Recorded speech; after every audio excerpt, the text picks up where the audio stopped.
We're going a little cozy today. It's the cozy vibes for a wrap up of this size.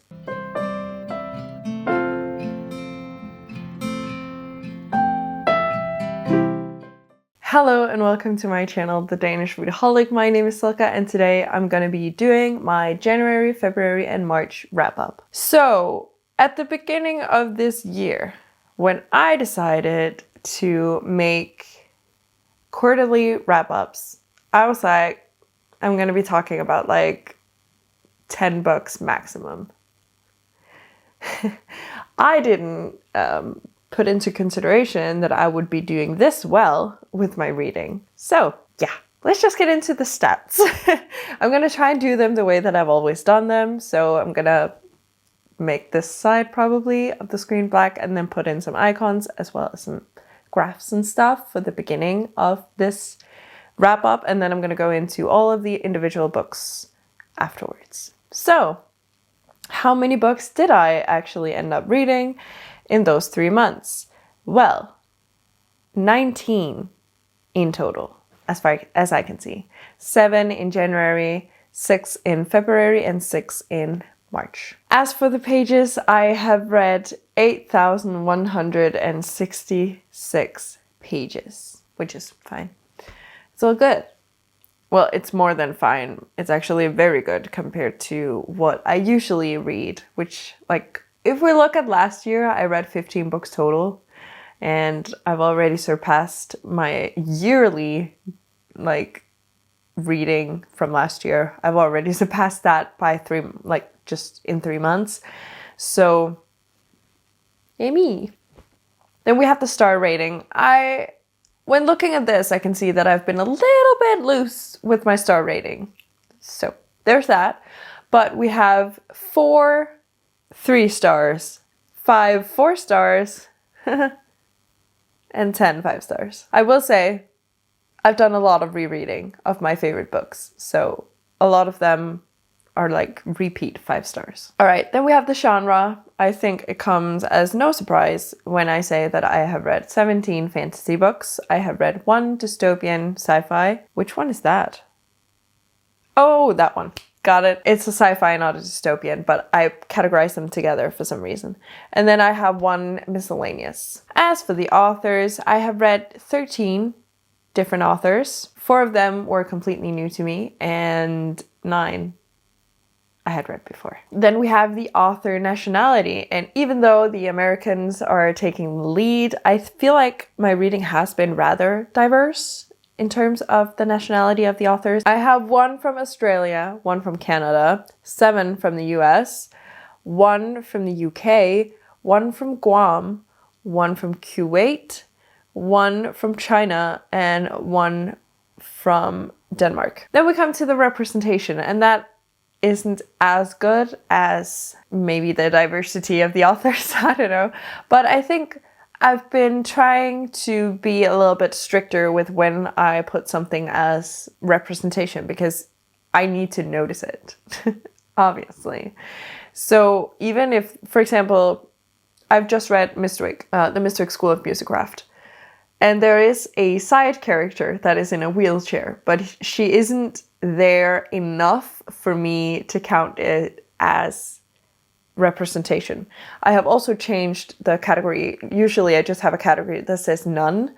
I've changed it to little to none. So that is when I feel like it is not enough representation to be put into the other categories. So with that being said, I read 1 book with mental health representation. 1 book was LGBTQ+.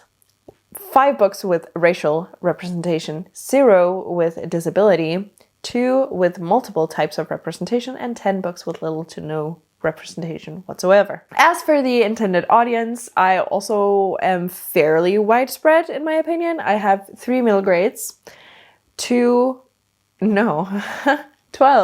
YA, 4 new adult, and 0 adults. For the series, I don't remember if I've done these before, but I've basically divided it up to first, middle, end of a series, or if it's a standalone. So I've read 9 first books in series, which makes sense because I've done a lot of rereading to get back into series and then with the goal of completing them. like reading them back to back. I have 5 middle books in a series, 2 final books in a series, and 2 standalones. So, yay! All right, as for the format, I have been loving audiobooks recently, which shows because 17 of my 19 books have been audiobooks, and 2 of them I have read physically. As for the sources, I have 8 books that were on my own TBR, 4 that were hauled in 2025, and 7 that were gifted. Then we come to the release, and I have read 4 books that were released between 2024 and 2025. And then the other category is pre-2024, and I have read 15 books in that category. Now, I'm going to show you all the books that I have read. How am I going to do this? Should I do star rating? Should I do star rating? I don't know how to do this because I kind of want to do a star rating the way that I've always done and then start with the 3 stars and then move up. But I also have some series that I kind of want to talk about together. You know what? I'm going to do 3 stars and then moving up. And then if that doesn't work for me, I'll change it for next time. So let's start with the 3 stars. Let me just switch things around. All right, so I'm going to start off with this book. This was when I had to, for my game, read a Danish book. This is called Disgusting Fairy Tales or Vile Fairy Tales. I don't know. A collection of vile fairy tales, which is basically a bunch of fairy tales that have been rewritten into something completely ridiculous. For example, this one I thought was really, really funny. Cinderella. Her name is Kleskepot, which I don't know how to translate. Like, klesk is like a smack, maybe. And it's basically, like, it's just so stupid. And it's like, she turns into an electric piano because she stays there past midnight and then she turns into an electric piano, which makes no sense. So basically, she stays as this electric piano, but she still marries the prince, and then every night he plays Norway's national melody. But basically, that is the entirety of this book. Just a bunch of classic fairy tales retold into strange, crazy stuff. And it's a lot of fun, but it was also just, like, some of them I was like, eh. Like, the Cinderella one I really loved, and I laughed out loud, but some of them I was just like, can we just get on with it? I think it's too much now. So, despite me loving it, I wasn't, like, I'm not loving it. Despite me liking it, I wasn't completely in love with it, so that is why I gave it 3 stars. But even like my 3 stars, I still think are really good. Next up, we have The Stardust Thief by Chelsea Abdullah. This is one of the, well, it's a fairy loot, but it's also one of my desert fantasies that I own. And I love desert fantasies, but for some reason, this just didn't hit right with me. I feel like I liked Luli, the main character. She was really cool, but she was also kind of annoying sometimes. Then we have Mazin, which is the love interest, I believe. Supposedly. I'm not sure. I didn't like him one bit. He annoyed me, and the way that he kind of dragged Luli into this thing, that, like, this adventure that they're going on, I didn't like that. I didn't like that one bit. So no. That was just a no thanks to me. The rest of the characters, like, I really liked Aisha and the Jinn that is in here. I think his name's Kane. Or is that in the other one? It is in the other one. It's in another one. His name is Kane. In this one, his name is Kadir. Or Khadir, I think they say in the audiobook. Like, I enjoyed it. I didn't really enjoy it, but I did enjoy it. I was just not loving it as much as the other desert fantasies I have. Then I have Bonesmith. I don't have it here because I do tend to switch out books with the shelves that are in my family's place, because I'm not going to reread it. I don't think. I might if I decide to finish the series, but I haven't completely decided yet. Like, I do think that it was rather cool. I didn't like the main character. She was kind of obnoxious and kind of like, I deserve better. And like, yes, you do. You were framed, but you were also fucking annoying about it. So I did like the love interest, or who I'm thinking is going to be the love interest. I find him very intriguing. I like the idea of the universe. In this we have like, well, she is a bonesmith. She can do stuff with like bones. And then we have like, I think there were also something else, like ghost smith and iron and stuff. But basically they have a talent for the thing that they're a smith of. And I do like that aspect of it. I think my main issue with it was the main character, because she annoyed me so much. My final 3-star book is Frostheart by Jamie Littler. Once again, I really enjoyed this. This is just, I don't really know what to say. Like, I like it. We follow Ash, who is a song weaver, or at least he is presumed to be a song weaver. No one really wants him. He's an orphan, so he lives with this Yeti, who then tries to convince him not to sing, which, yeah. Then one day he does sing in order to save these travelers' boat, and then he is exiled because of it. He then goes with these travelers to try and find his family, and then a bunch of stuff happens. Like, it's a whole adventure, and I like it. The issue I have with it is that I knew like from the beginning kind of who the villain was, despite the book trying to convince me that that was not the villain. But I was like, you can't lie to me. I know. And I was correct. So that annoyed me, but I'm still going to continue with the series because I'm kind of excited to see where it goes, because they kind of did defeat the villain. So I'm like, what's next? Is he going to find his parents that he really wants to? Are they still alive? So on and so forth. I'm intrigued. And I also like the characters. Like, there's so many different characters in this, and they're all super cool. So I actually have 5 4-stars. But since one of them is a sequel in a series where I gave the first one 5 stars, I'm going to talk about it with the 5 stars because it makes sense to talk about them together. So, in the spirit of talking about series together, let's start out with Blood Heir and Red Tigress. I read both of these in March, I think. Oh my god, keeping track of all these books, I can't do it. But Blood Heir basically is the first one. Red Tigress is the second. I'm gonna have to be completely honest. I don't remember much from Red Tigress, which pisses me off because, like, I don't know if I just didn't pay attention or what, but let's just talk about it. So the first one I read twice, and we follow Anastasia Mikhailov, Anastasia Mikhailov, and she is basically a blood witch.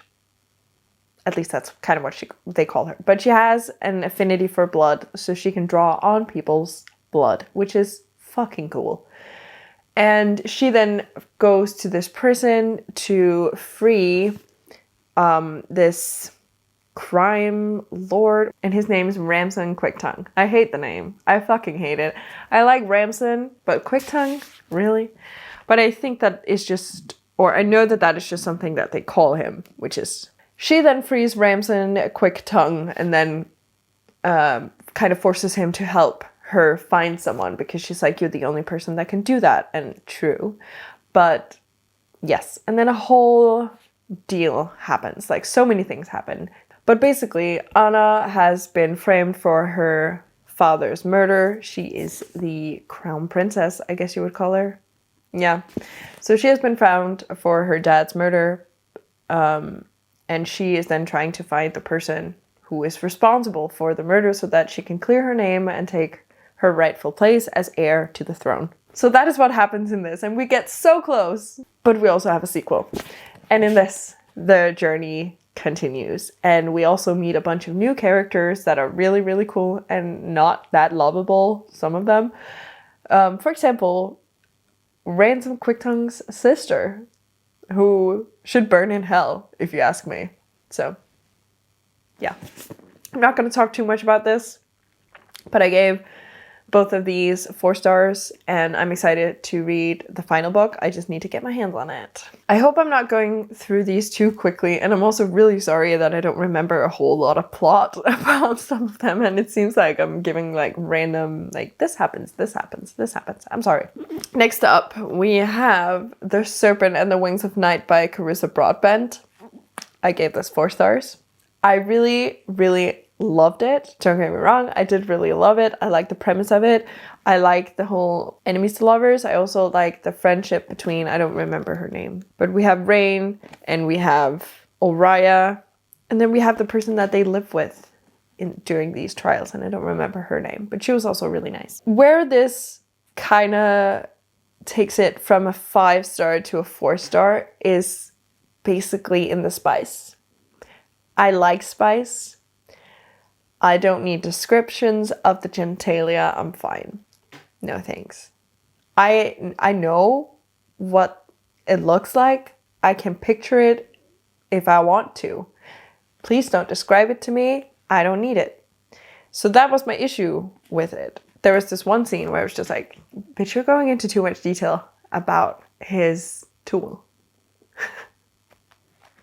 I don't need it. I'm aware. Like, you can just be brief about it if you have to describe it. Just like size. That's fine. I don't want to hear about the veins. It's fine. I'm good. No thanks. The rest of it, absolutely loved it, but there was just a few pointers, or not pointers, because I'm not giving feedback on this. I'm just saying it wasn't like a 5 out of 5 for me because there was some things with it that I didn't like. Next up, we have Winterkeep by Kristen Cashore. This is the 4th book in the Gracing realm, which is one of my all-time favorite series. I think I've given the rest of the series like 5 stars, but Winterkeep felt a little bit short for me. I think it's because I have to learn. And it sounds stupid. I have to learn an entire new world because this doesn't take place in the realm, or yes, it does in the realm, but not in the lands that we know. You can see it here on the map. This, actually more like, in the first book we know of this. And in the second book we know of this, I think. Like this world. And now we also have to do with this world. Torla, I think it's called. There's just a different type of magic there. We have some, like, there are some foxes that people can own that can, like, that can commute. There was a whole thing with these foxes. Like, they were so cool, but also very confusing. But basically, we still follow Bitter Blue that we have followed also in Bitter Blue. She was introduced in the very first book, and then the 3rd book in the series was like her book from her perspective, and then this one we still follow Bitter Blue. We follow Gideon, I think, and we follow this girl that I just can't remember the name of. Louisa Cavenda. So we mostly follow those 3 people. Louisa, who is from Torla, and then we have Bitter Blue, who is obviously the queen of Monsey, and we have Gideon, who is her advisor, but he's also kind of in love with her, which is very clear from the beginning, so it's not really a spoiler. Did I say that Bitter Blue was kidnapped? Because that's kind of like one of the first things that happens. But yeah, basically, she's kidnapped, so she's trying to escape. Gideon is trying to find her. Louisa is trying to figure out what the fuck's going on, because she doesn't know what's going on. And she is just faced with betrayal left, right, and center, and new realizations about who her family is. I liked it. I didn't love it as much as the other books in the series. Like, Fire will forever be my number 1. I love that, and I loved the magic system in that. That was so cool. Now we get into the big pile. So many books, and I'm not even halfway. Let's talk about these 2 first, because the 2nd book in this series is the one that was a 4-star for me. Spice Road. You know I love it. It's one of my all-time favorite books. My best friend Caitlin, who is also here on YouTube, I'll link her down below. You should go check her out. She recently read Spice Road, and she texted me. She was like, so, who do you ship Imani with? And I had to say Taha, because obviously. And she was like, he tried to kill her. I was like, but he didn't mean it. I'm such an idiot. But basically, oh my god, why am I crying? Oh, I just love this book so much. Anyways, in Spice Road, we follow Imani, who is a Jinn slayer. It's one of my favorite books. Why can't I remember shit? Why is my memory like this? I believe she has an affinity for iron because she has this blade that she can, like, elongate and do stuff with. It's kind of cool. And then one day she finds traces that her brother, who is presumed dead, might not be dead anyways. So she has to go on this quest to bring him back, and she is accompanied by her enemy, or rival, I would rather call it, Taha, and two of his like companions. So we go on this whole adventure, and then a bunch of stuff happens. And there's also this whole thing about a djinn named Cain, who is very he's not my cup of tea, honestly, but he's also kind of cool. So it's a strange mix. I don't know whether I love him or I hate him. But yeah, so this was a 5-star. This will forever be a 5-star. I love this book. Then we have Serpent's Knee. I loved this as well, but it was a little bit confusing for me. And maybe it was just the same as with Red Tigress, where I didn't really understand what was going on. Or maybe I had like brief times where I didn't fully pay attention. So that might be the downfall of this book. But there was just, towards the end, I was just very confused as to what was happening. They figure out that there's this king somewhere else that knows about the land that they have with the magic that they have, and he basically wants it. So they're trying to prevent that. And also, they get separated in the beginning. So Taha and Imani's little sister are one place, and then Imani and Cain are somewhere else. A thing that annoyed me with this, and I think that comes back to the whole I don't know whether or not I like Cain or not, was that Imani was very, very trusting of Cain and very against everybody else. Everybody that had a different opinion than Cain, she was like, but Cain says, and I'm like, bitch, think for yourself. Because in the first book, she took everything that Cain said with a grain of salt. And in this one, it's completely flipped. And I feel like there might be something at play here that shouldn't be. I don't know. I feel like it's a very good series, and I'm excited to continue with it because I believe that there will be a third book in the series. And I'm hoping that Fairy Loot is going to make a pretty edition that fits, because these are absolutely stunning. All right, so I also reread Caraval because I was supposed to read Legendary. Why was I supposed to do that? I don't remember. Did I get it in a jar? No, I didn't get it in a jar. I got it in I got it in a first line. I did a first line video, and that was where I got it. I didn't get to, though. I did read Caraval, so yay me. But I need to get on with Legendary soon because I don't want to reread this for a third time despite me loving it. But it's like 3 times reading the same book before going to the sequel. That's stupid. So I think after this month's TBR, because I couldn't fit Legendary with Aurelium and everything.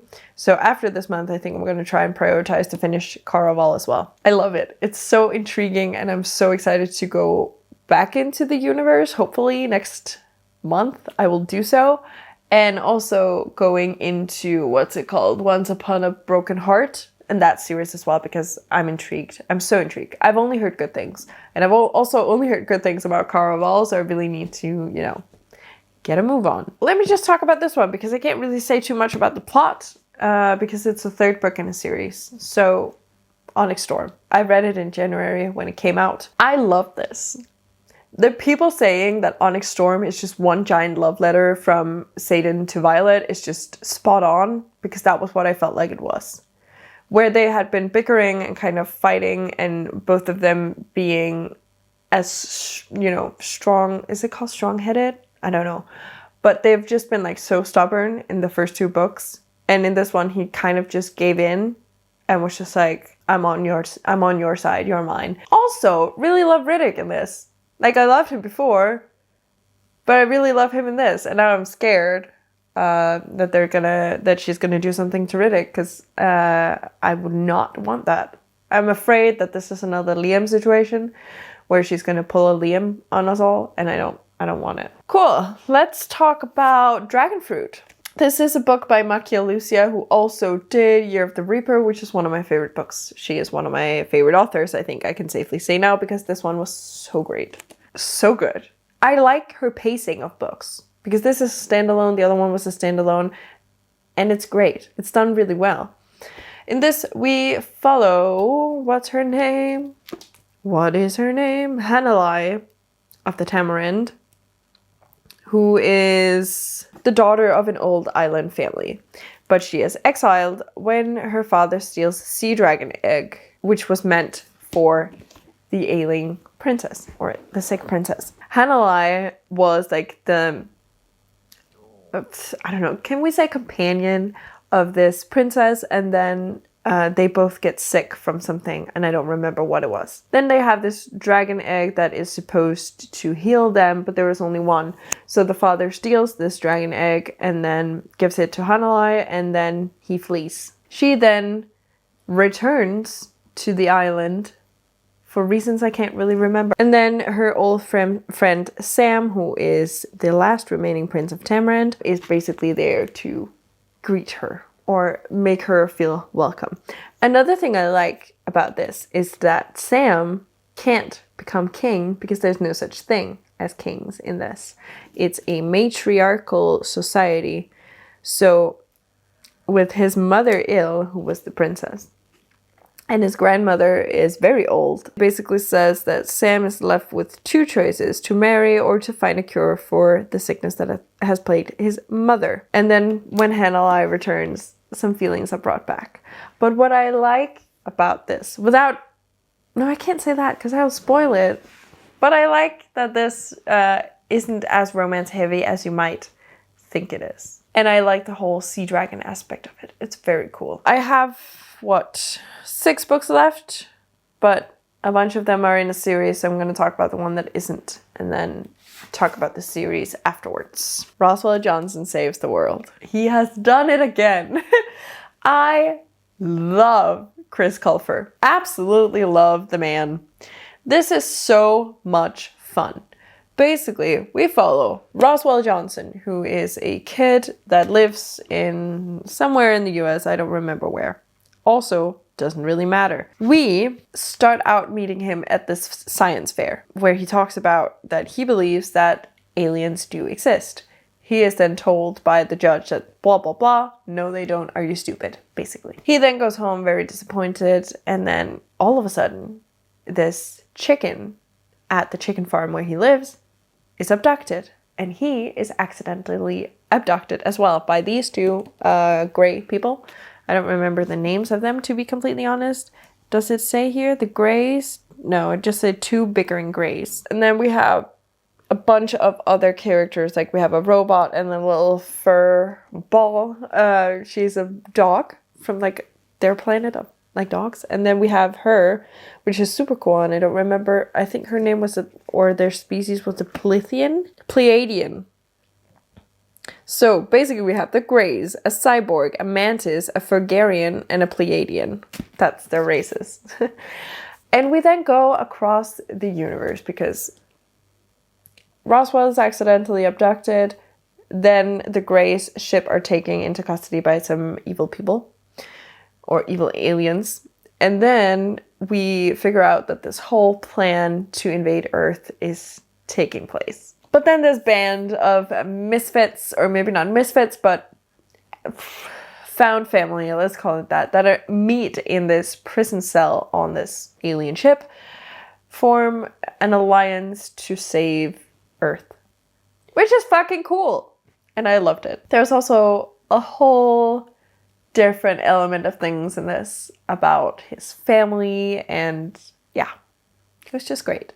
I think Chris Colfer does that really well. Like, there's this whole main plot point that can be very fluffy in a way, or very fantastical, and then there's just a deeper underlying plot as well, which I love, because I feel like he does that in every single book of his, and this one was no exception, and I loved it.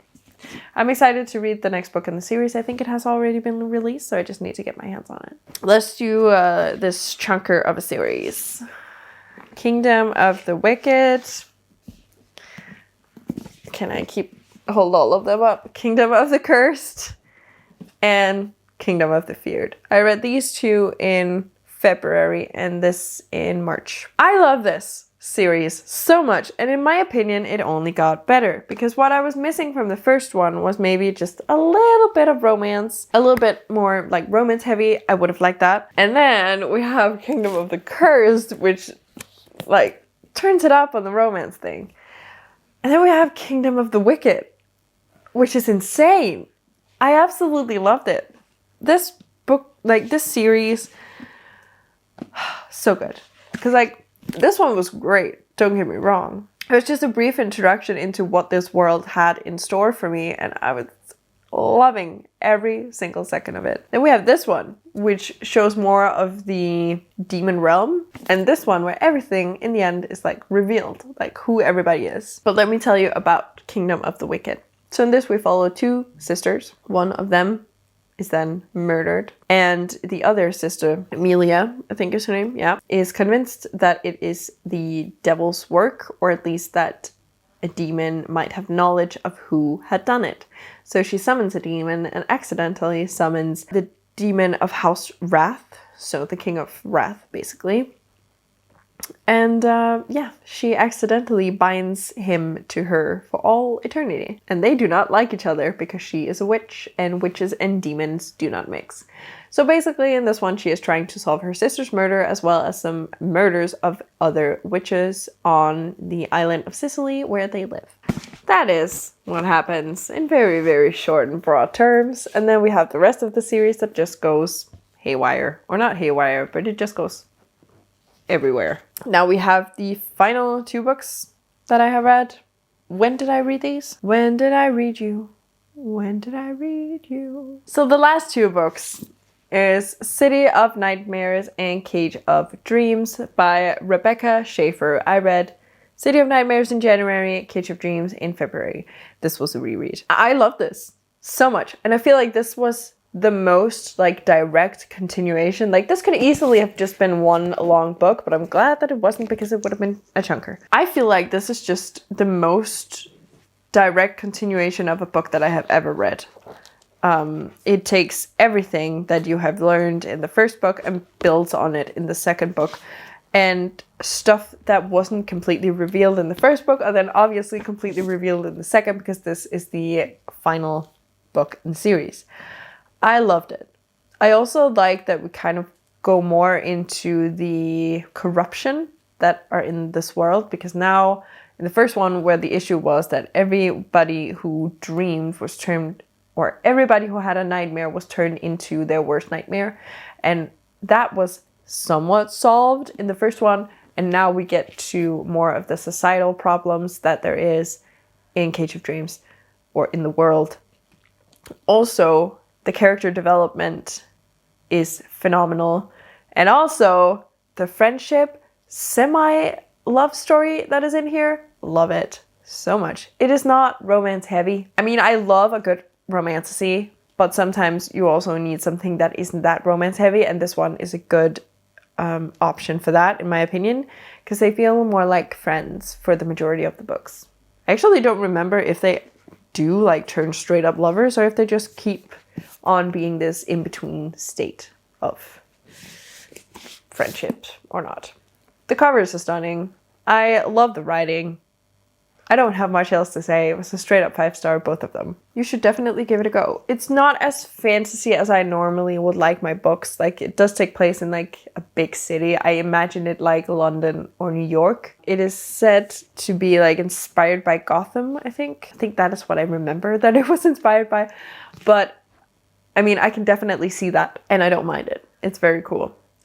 So it is like this big city vibes, but still with fantastical elements. Definitely give that a read. If there was anything in this whole wrap-up that I would recommend, obviously I would recommend everything.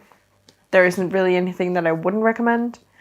But if I could only pick one, I think I would actually go with this. And then Kingdom of the Wicked afterwards, but this one first, because I love it so much. And I don't think I have read anything like this before. Whew.